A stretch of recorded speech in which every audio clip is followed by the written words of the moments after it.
Hello, YouTube and our wonderful gaming community.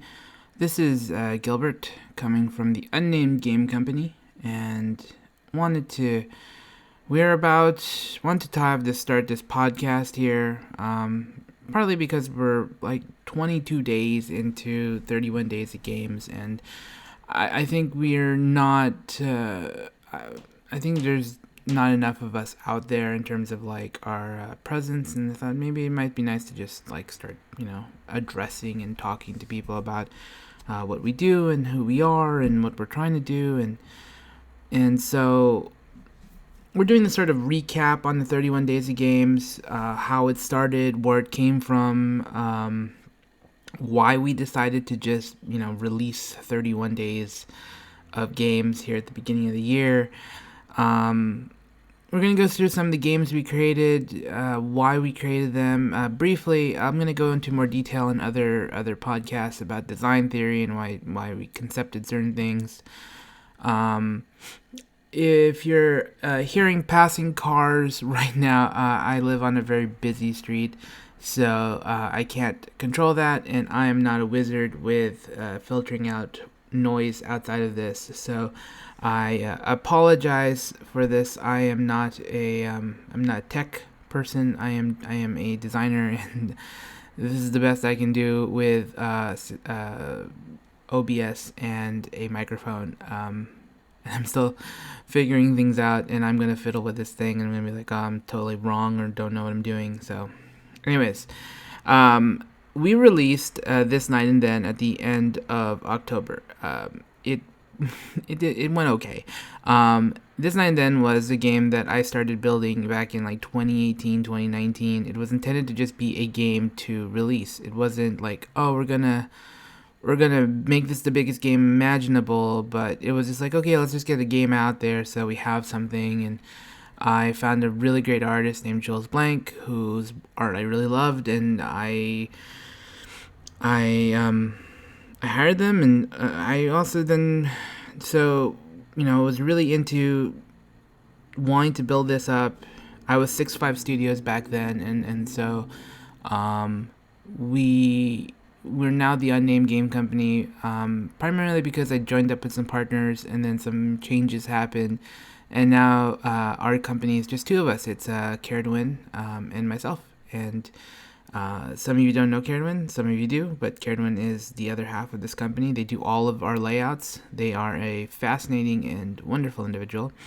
They can keep up with me, which is very hard for me to find these days because I'm great. I'm a bit nutty in terms of my ambition and my desire to do something. So as we'll go through in the 31 days of games recap, 22 days in, with 22 games released so far, another about 9 left to go, but we are really at the tail end of this venture.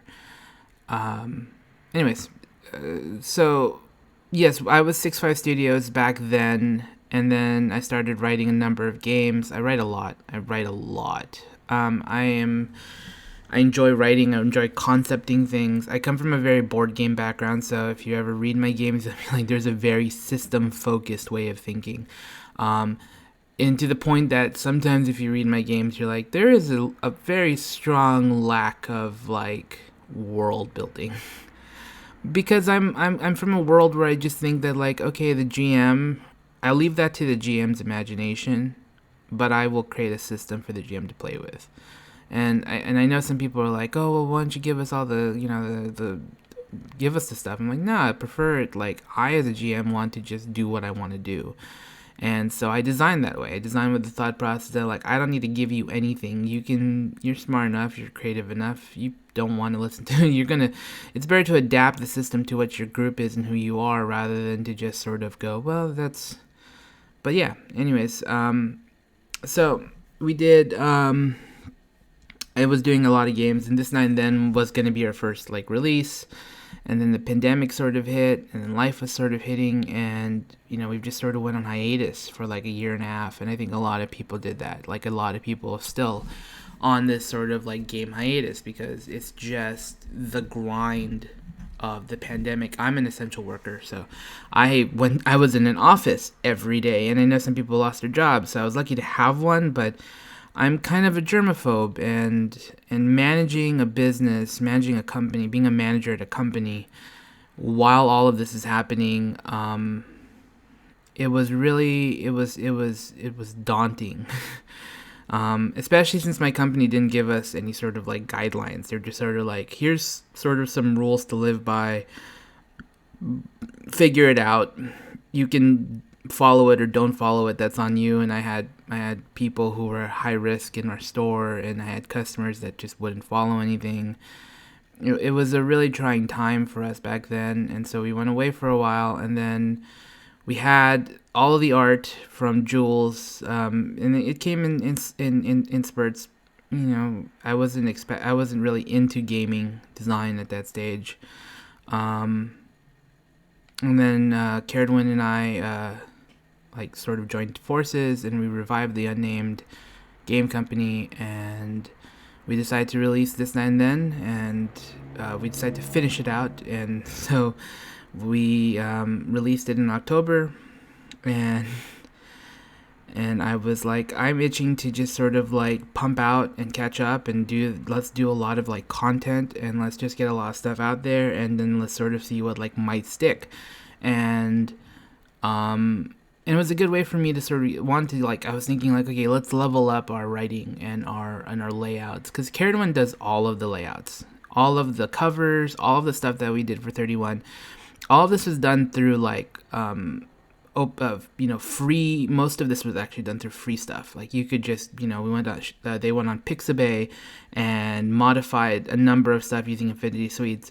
So if you like what you're seeing in our 31 Days of Games, all of that art stuff that was done by Caradwin, and we even joked about like, for a free game, we're giving them a heck of a lot for what they're doing, for what they're getting, for nothing, for free. So surprised that we just haven't had the numbers for downloads, and it's unfortunate because we really wish more people would just try some of our games out, or just even download them and look at them. But we're hoping that when we slide this over to itch as a compendium, it will be something people are going to be like, okay, I'll download all 31 now.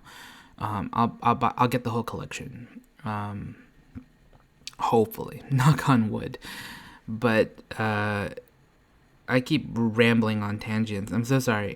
It's just talking about our history and where we are and where we've been, and so we released TNET this night, and then we call it TNET. And it's not like it was it was a game that was just sort of a holdover. And we love it. I love the game. We still want to make sure we came out strong. We did a playthrough. We did a actual play of it. We did, I hired writers to contribute. I really wanted to give it a good, the good old college try out of it. But, it was just sort of like a holdover project to release, and we released it, and I'm going to continue to push for it, and I'm going to continue to want to play for it. But it's a freeform system. It's sort of like a very fun, and that's a very large truck passing by my window. Sorry. It's a very freeform system. It does really well with storytelling. I enjoy when I run it. It's a really good, if you just want to play a game for one shot, it's a great one-shot game to tell stories. It's a great, I would use it if you wanted to build, great chemistry with your characters. If you were to say start a D&D campaign, but you wanted to build an established history with your characters, it's a game that you could do it with. If you just want to flash back and forth and create misadventures and then start a full campaign at level 8 or level 12 or whatever it is, this is a really good way to do it. It has a niche if you're willing to try it, and it's a really good way to build chemistry and to build characters and to build relationships and to sort of build history, and it's a very good shared history game. it's a good way to do a session zero. I've looked at it as in a number of angles and going like, this works really well for that. It's really good if you just want to take a break from your games and you just want to pop in something that can be fun and that doesn't require too much and for people that really want a free flow system, it's a really good way for doing that. So TNET is, yeah, I'm sorry about going through TNET again, but we're gonna go into 31, and so we released TNET end of October. We're pretty happy with it.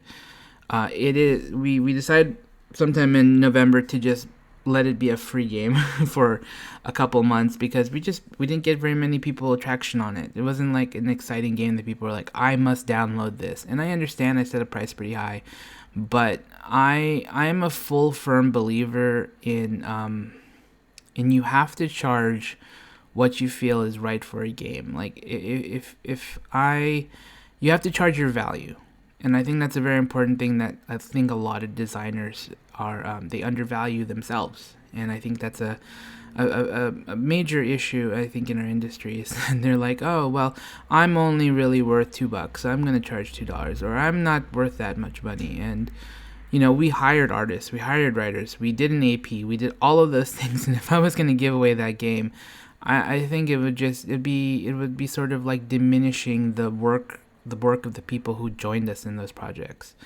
And it's not really about the money for me. It's more about like, I want to make sure that we show that we value the work that they did. Like, look, it's not a free game. It's an $11 game.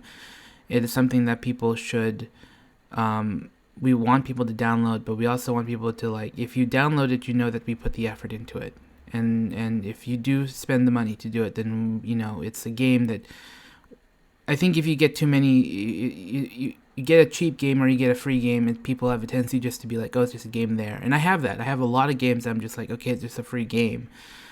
And I think if you pay money for a game, then you have a tendency to want to play the game. And I think that's a mentality that people have is like, oh, I spent money on this. And the more you spend, the more you're willing or inclinated to try to play the game. There are people who've bought board games for like $150 or whatever it is, and they sit there and they go, I need to play this game at some point, because you don't want to have a game just be, sitting there. You want it to have some valuation. This is going to be a tangent-heavy podcast. I promise in the future when I talk about more about design stuff, that this is going to be not so tangential. But I'm just going to meander, and I'm going to talk about stuff. I'm going to talk about our history. I'm going to talk about our, where we're going and what we're doing. And then, eventually, like I keep saying, we're going to get to 31. I'm going to get to 31. But there's a couple of things I just want to address. I want to talk about TNET, and I want to talk about other things before I get there. But yeah, we will always... We will charge for games, and I understand we're going to take losses, and I understand we're not going to be beloved, and we're not going to get a lot of downloads. But when we put a high amount of effort into something, we'll charge for it. We gave it away for a while, and that was because we hit a certain marker on like followers, and we're like, okay, well, this will be our like giveaway for the next couple of months, and we wanted to really push through the holiday. But overall, it's going to stay at the $11 price point. Maybe it might lower down someday, but it's just because we put the effort and we charged for the artists, and we pay the artists, and we want to sell a product of value.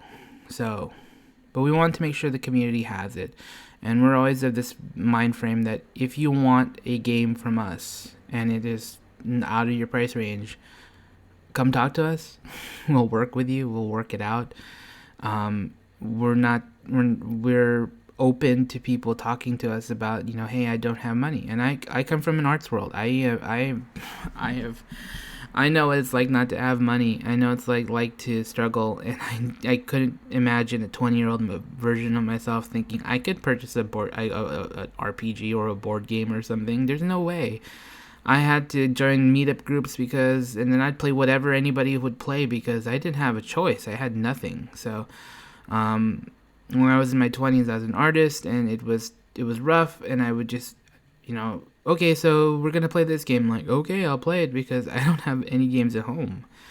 I barely could afford the dice that I had, and it was just, so when we really want to we were very understanding of, not everybody can afford it, but people want to play it. And if you're going to want our game and you want to play it and you want to try it, then yeah. I mean, if you just want to get the game just to stick it somewhere into a folder, maybe it's a different story. But for us, if you really are genuinely interested in running our game or playing our game or trying our game, then yeah, we want to give it to you. We don't care. We don't care if you have the money or not. We'll work a way around it, and we'll work a way to get it to you, because the important thing is we want to make sure that games are played. And for all we ask is maybe if you give us a review or something in the future. So if you're listening to this and you're like, oh, I like your games and I just don't want to spend any money, or I don't have anything to support you guys, and we don't care. Play your game. That's the biggest compliment you can give to a designer, is play their game. It really is. Like, if you tell designers, I played your game the other week, or I ran your game the other week, that's 10 times more of a good feeling than paying $5 or $50. I mean, $50 is great, don't get me wrong, but it's so much better. It's a so much better feeling for a designer to hear someone say, I liked your game, I tried it, I ran it, or I played it. So yeah, where was I? I don't even know. I'm just jumping around to different topics. But yeah, this Night and Then is out. It's fun. It's a good game. So we released that in October. We finished it out. It was mostly done by the time we got through it, but there was a lot of edits towards the end because I was like, I made it a little too complicated, and Karen was like, you're making this a little bit too loose, too tight. And I was like, and so, I had Caradwin go through and edit, and then Caradwin kind of made it too loose, and then so I had to kind of find a middle ground that worked for both of it. And I'm happy with the final. I think it still has a lot of what initially I created, and it's also a little bit more freeform. So, yeah, I hope you take a look at it. It's on itch, This Night and Then. If you don't, then it's okay. If you want a free copy, just, the Unnamed Game Company at gmail.com. We are easily accessible. Feel free to email us at any time. Now, I think the discussion is 31 days of games, and I think that's the thing that we wanted to eventually get to, and we will. And so we're doing that now. We're going to talk about 31 days of games. Okay, so we released This Night and Then at the end of October. And for a little bit, I gave myself a break. And then I was talking to a friend online, and I was like, this is what I think I'm going to do. And I want to do like a big release thing. I really want to... I've been out of the game of writing for a long time. I've been not writing, and I thought this might be a good time for us to sort of, catch back up and clear the closet. And there's a lot of old games that we liked that we weren't sure about. Like, we weren't sure if we were going to move forward with, or we were going to do something with them. I had a lot of these like sitting in the closet games that were just like, I had written a paragraph, or I was going to join a jam, or I was going to do something with it, and it just never happened. And so the thought was that we would do something with some of these things. And there was not a lot. There was very little, honestly. But there was a couple that were like, okay, let's do this. And so starting in November, I approached Caradwin. I was like, Caradwin, I'd like to do this 31 days of games. And Caradwin, Caradwin was like, no, oh God, that's a lot. But my game partner follows me into the battle, and they could have stopped me. I wasn't like, I'm adamantly gonna do this whether you like it or not. They joined me in this sort of fray, and although it was very trying for both of us towards the end here, I am happy that I had my partner with me through this whole thing, because I I wouldn't have been able to, honestly. I wasn't even able to do the full 31 myself because I ran out of energy towards. So Carradine did like 4 or 5 of the games, or 5 or 6 of the games. And we got some help on like what this community really want through Kale and Hale. Kale and Hale really helped us. Like, we had to talk like, okay, what do people are looking for out there? A lot of gamers, a lot of like, we've been kind of out of touch. So it was like a good way for us to kind of understand where some people wanted to play, what some things that people might be interested in, and helped us guide us in a few of our game choices. So starting with everything, we did a re-release on Corruption, which was my first game under 6.5. It was a rewrite. I redid about 30 to 40% of the game, and then we released it underneath the Unnamed Game Company. We did a re-layout of it all because my layout was terrible. I cannot lay out to save my life. Carradine did the layout. It looks so much significantly better. They took the art that I had done and we redid it. And then I thought, wouldn't it be fun to do versions of Corruption? And so I did Heist, or The Job. Initially I was going to call it The Heist, but it ended up becoming The Job.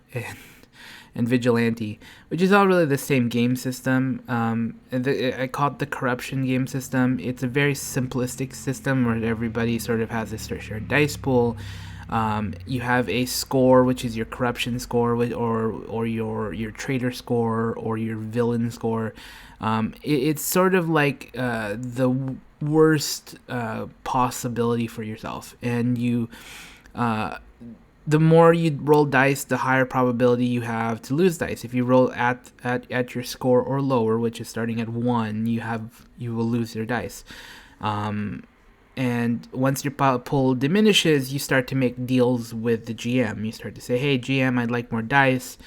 Or if you don't have any dice, then the game just sort of ends. So you start to compromise your sort of like your traitor or self, or your vigilante, or in Corruption it's your corruption score, which is the further you become embroiled in trying to be the good guy, to solve the crime, to fix everything, the more evil you're becoming. So it's a fun game if you play like with some people who are really into RP.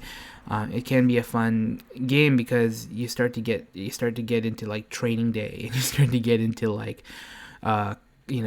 detectives just towing that line of like, I'm gonna do the good thing, but like, oh, you're toying with darkness. And that's the same with like The Job, where you're toying with like becoming a traitor. You're toying with this is a collaborative, we're here to steal this thing together as a team, and now we're going to end up betraying each other. And that's like, all of us are needed for this heist, but we're all gonna, like, the more you continue, the more you become greedy, and the more you want to take care of yourself. And Vigilante is about like trying to take down bad guys, and the further along you get, the more evil, like the more you become the bad guys you're trying to take down. It's I'm gonna go into a lot more detail into this. That'll be our first sort of like deep dive discussion in design. Then we did this sort of 4-piece. The fourth one hasn't come out yet. The second, the third, and the fourth one have not come out with. But these like 4 light LARPs, which are like a breath of fresh air, breaking bread, a brew with a friend, and best you go to bed, which is it's just 4 2-player LARPs. They're very loose, they're very light, they don't require any sort of like moderator. You can sort of play them anywhere.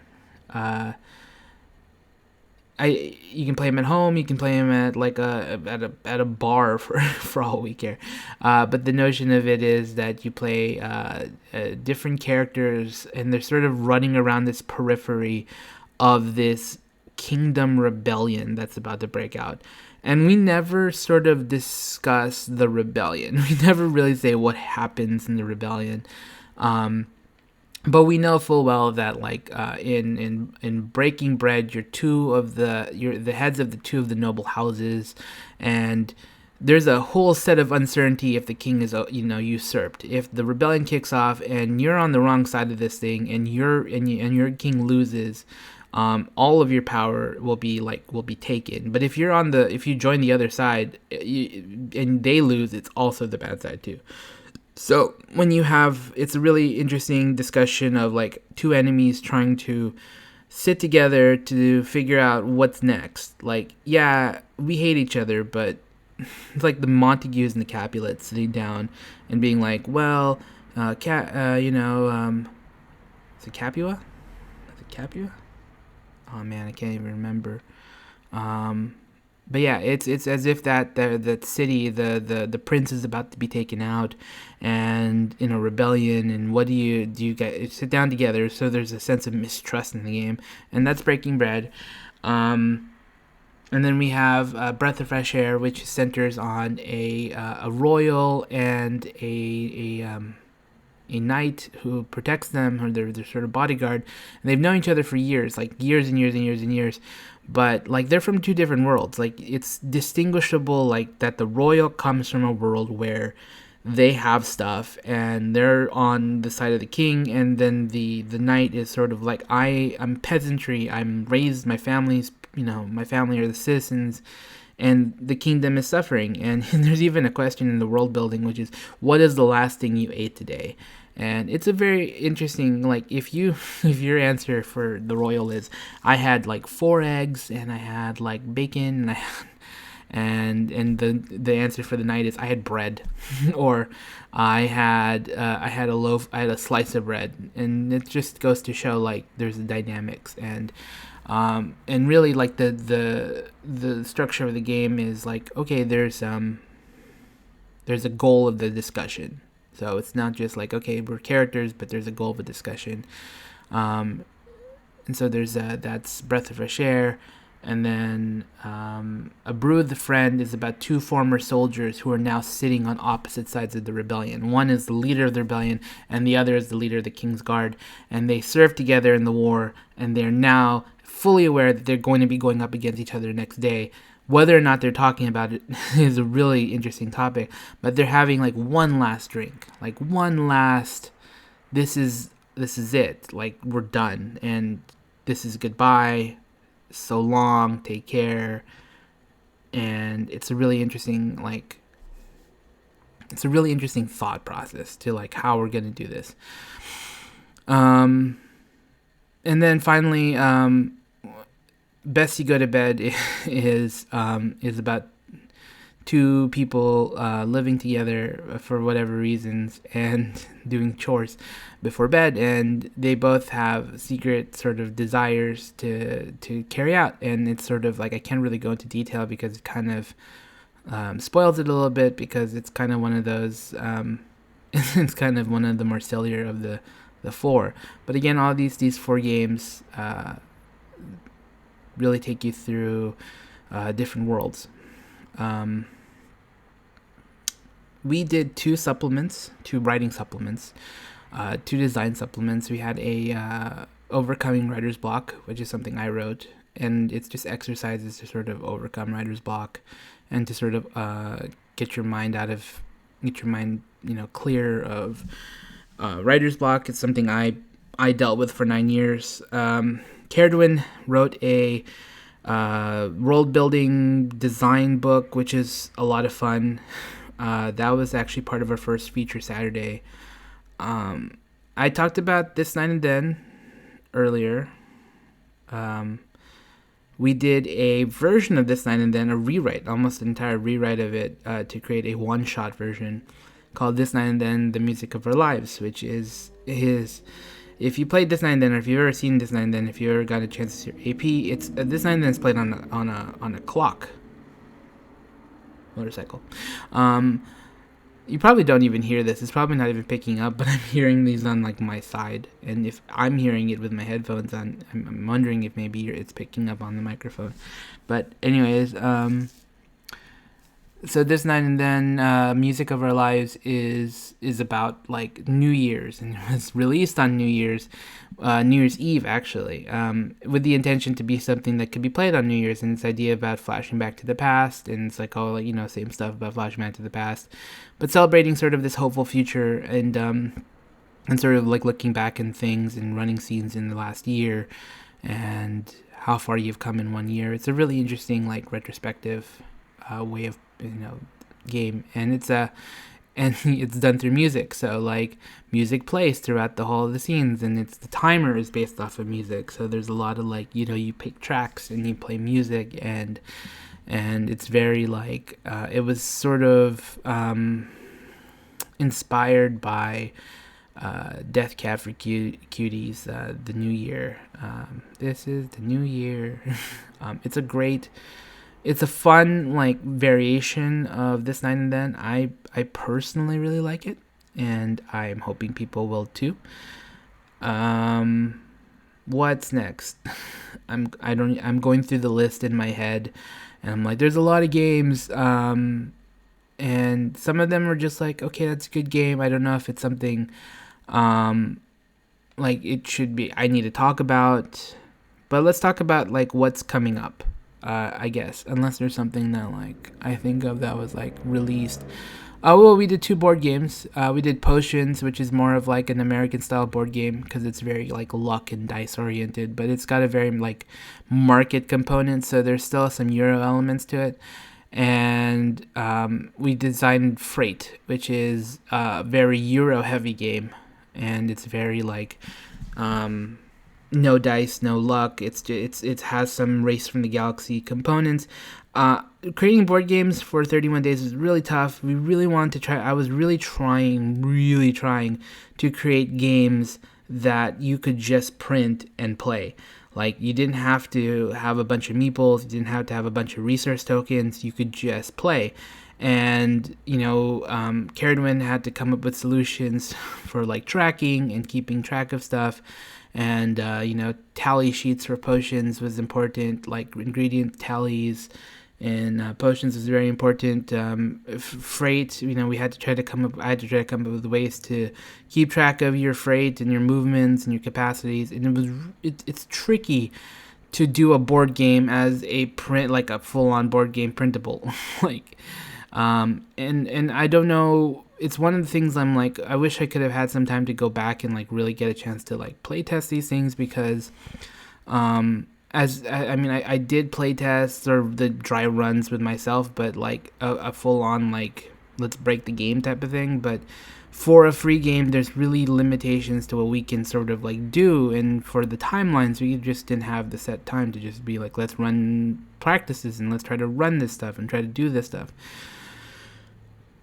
Okay, so we're at 30 minutes. I'm going to try to wrap this up in the next 2 or 3 or 4 or 5, 10 minutes. I don't know, something like that. That being said, we doing board games in a sort of like fashion was in a sort of short fashion was difficult, but I think they're good. I think they're playable. I think there's things that could be fixed. I was telling a friend the other night, like, hey, if you ever just want to buy one of my games and you want to like give it legs and take it somewhere, then go right ahead and just like sign me a contract where you give me a percentage of the total profit, and like not even a large chunk of it. I just need a small chunk if you want to do all the legwork, and I'll continue to help you write it if you want to do that. So if you ever see Freight and or Potions out there, it's someone must have really loved it to try it. Anyway, to push it out all the way to the end. Oh, geez, where am I at? Oh, Carmen San Diego, the unofficial Where in the World, not Carmen San Diego. I don't want to have any sort of problems with copyright infringement, but it was that audio game. It's fun. I think I hired writers for it because I was like, I'm not doing the research. I'm not going to write all these things, like full long, like essay level educational backgrounds on like the major ports or the major cities that we visited. Is it ports? Cities. In the major cities. Were any of the ports? I can't even remember if any of them were ports. Um, I think the reason I said ports is because I was thinking of freight. But yeah, I didn't really want to go through all the research for cities, so I was like, write me an essay on blankety blank city. Like, okay, thank you so much. And yeah, that's how. But the rest of it, the audio recording, it was an audio adventure because we put a Twitter post saying, "What do you want? Do you want a sort of like puzzle fighter word game, um, RPG, or did you want to do some sort of like, oh, we're gonna do an audio recording of like a Carmen San Diego like game?" And I think overwhelmingly it was like, let's do this, and so that's what we did. We made exactly the game that people wanted us to make. So we that's what the poll won. So that's what we did. Two of the games were made from. I walked into Hope's Chat, which is a really great place for designers and writers and community and cool people. That's just an amazing place to be. And I was on the chat and I said, "Hey, I just need a name for a game. I don't care what it is. I'm gonna make a game out of it." And one of them was, the first one was called Dynamic Delta, and that became a journaling game about playing aliens who vacation in ancient Egypt. It's a fun notion. And then the other one, which hasn't come out yet, which will be coming out, is Dungeons on Wheels, which is kind of a tactical RPG pool dice game, solo. It's another solo game. Speaking of solo games, I also forgot Solo Adventures of Home Life. Solo Adventures of Home Life was, I woke up one day during the sort of the holiday break, nearing the holiday break, and I was like on a Saturday just, sometimes it feels like I'm fighting my blanket. And then I sat there going like, what if my RPG was about fighting my blanket? And then it just became like these modules, like these like RPG modules.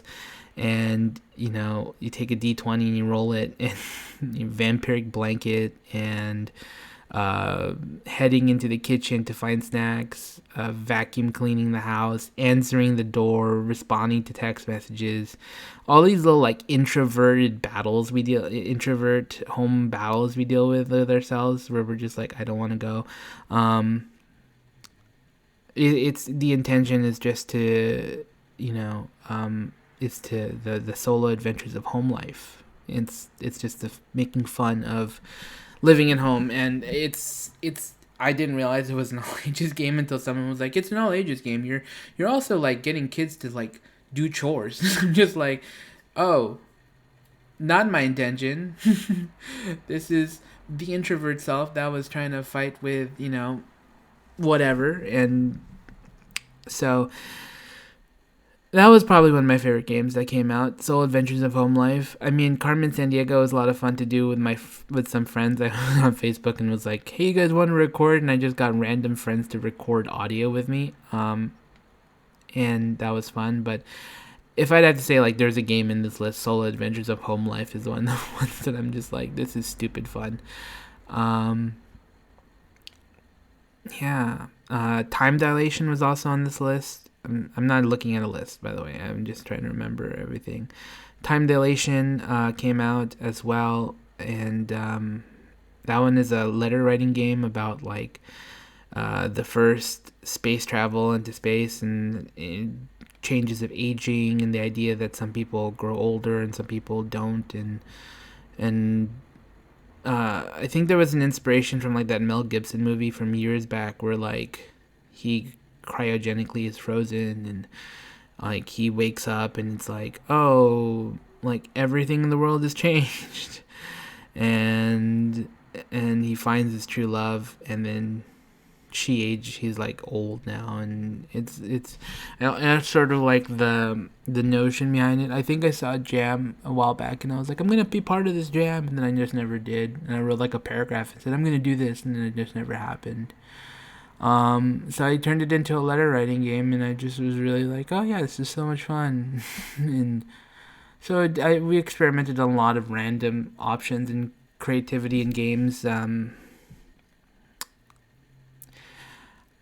surprised if you're listening to this, if you're listening to this, you're like, oh, I'm surprised because I've been meandering for like 40 minutes straight without like sort of breathing. Like, um, no, but that's some of the games that we did. Um, Carradwin also released some stuff. Action Movie, the game, which is a really fun like silly action card game RPG.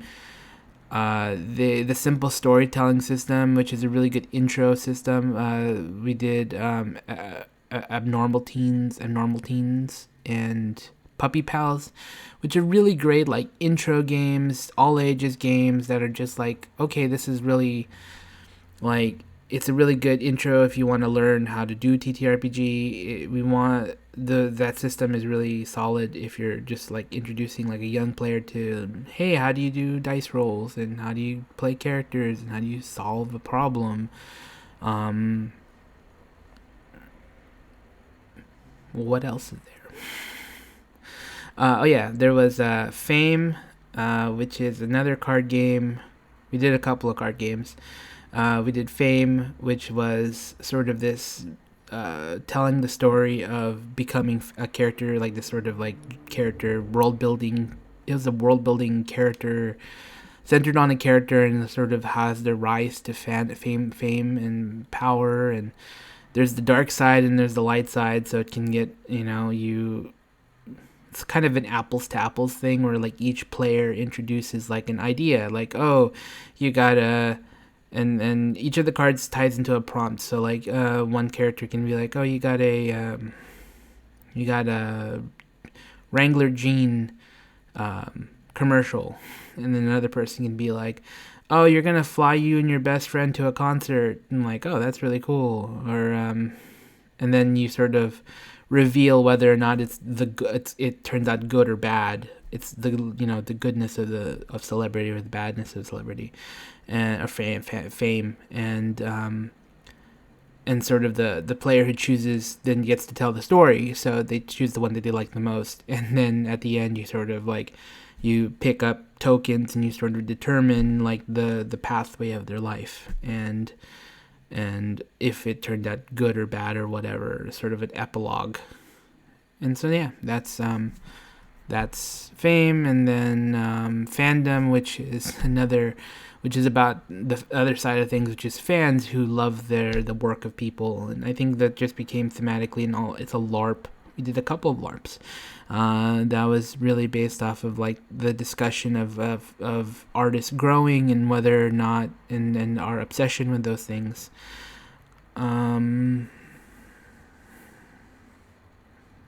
There's a lot of games. We came out with a lot of games. I'm overwhelmed by the amount that sometimes we have, like, oh, that's a lot. And we still have like 9 more to go. Falling Star was another card game that we released, which is like my most depressing game I could have written. It's the idea of like, I was watching Steven Universe and that whole notion that like when Rose died, because Rose isn't there. Everyone knows this. Steven's mother is not there. Sorry for the spoiler warnings. I mean, it's very apparent from the very beginning. But she's sort of this matriarch that everybody loves and everybody desires. The center of everybody's lives. And the notion was like, it's that sense of like what happens when this powerful shooting star disappears, and like is only there for a brief moment and then gone. It's how do all these characters have to cope, and that's the sort of the stories that get told. Another card game coming up is Ramen Illuminati, which is about deep state conspiracies and telling stories about like lizard people and all those other fun stuff. It's a card game where you start with what one player puts down 2 things, and they say, okay, here's the normal thing, and this is the deep state truth, and then every player has to try to figure a way how to connect their cards to the deep state truth. And it's kind of a wickedly weird funny thing, but it's like, how does Czech cereal turn into like destroying all of the vampires on the moon or something like that. And so that's Ramen Illuminati. I think it's a funny, stupid game, and you're supposed to play. You're supposed to eat ramen when you play Ramen Illuminati, because it says that the psychics will attack you. Otherwise, so if you cannot, you actually have to, if you want to play it true, you have to eat ramen while you play Ramen Illuminati. So what do we have coming up? Well, okay, today we have coming out. Well, it's the 22nd as I record this. Today we have coming out Murders and Mayhems, which is our Shoots and Ladders game. Shoots and Ladders horror game. Yeah, I took Shoots and Ladders and we turned it into like a horror game, slasher game. Murder, serial killer. The killer goes and actually chases after you on the board, which is a lot of fun. It's such a bizarre game. I laugh about it because, I genuinely find it to be a interesting and odd game. I'm not a horror genre person, but that game was fun to make. And Kieran's probably favorite design because there's just a lot of dead stick figures on it. If you'll ever get a chance to download and look at the board, you'll be like, yeah, there's a lot of like rando details that we put into there. Lots of dead stick figures. And then next week we're going to be releasing Irie 02, the last sort of this bunch of games. Irie is going to be our mission-based game. It's actually a pretty cool game. It is RPG shuffleboard. It's a living RPG, so really it is like if it's something you want to jump into and get into, it is something that you can very well talk to us about the course of like where you want it to go, and it really is sense of like the game does not have established rules entirely from the very beginning. We will establish rules progressively throughout, just like a video game. So Irie is fantastic. Like it's something that Karen and I absolutely love. And so the fact that we found like a couple of games out of these like 31 that we really loved makes me super happy. There was a couple of games we pulled that were just too much to try to get done. I was really ambitious when I first started, but then I pulled some really big games. Like we pulled Meeple, we pulled Star Fury, and we pulled a couple things, but primarily because we were just like, these are big, and it's good to give free games away, but like we just didn't see a lot of downloads, so we pulled some because we were just like, we didn't want to throw away a game that had so much effort to like a six person download. So we're gonna have to, we want to try to hype it up and try to build it and do play tests and do all the other stuff for it in the future, so that we don't like, because there was a lot of effort that went into it. And if there was a lot of downloads, if there was like significant amount of downloads that we were seeing off of our stuff, then yeah, maybe it would have been something like, okay, let's do it. But because we just didn't get that traction, we pulled a couple games and we just replaced them. It wasn't even that hard to do. But we hope that you like 31, and I hope that you'll download either. If you haven't downloaded any of the 31 now, maybe you'll go out and download them now. But otherwise, that is my time. I know I've waxed poetic for 50 minutes, but you have to imagine that I stuck about 3 years of history into a single thing. I will be going deeper into my next podcast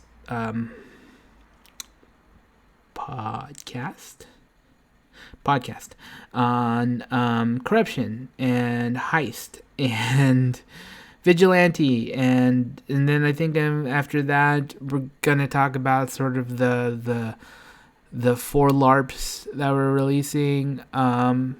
Maybe not. I think definitely it's going to be a discussion on corruption for the next one, and then the next one after that we're going to talk about murders and mayhems, and just I'm going to go through some of our weird and wonky systems and stuff that might be coming up. So I hope you enjoyed this podcast, and I hope you for the I don't know, maybe 2 people that might listen to this, I hope you enjoyed it, and I hope you got to learn a little bit about us. My name is Gilbert S. I don't use my last name as a designer. I'm not embarrassed by it. I just hate people butchering my last name. So I go by Gilbert S. You can find me at the Unnamed Game Co. On Twitter. You can find us at the Unnamed Game Co at gmail.com. You can also find me on my personal, which is at 65 Studios, which is my my other side of stuff, my non-game design stuff. So if thank you again for listening, and this is Gilbert S from the Unnamed Game Co. Signing off.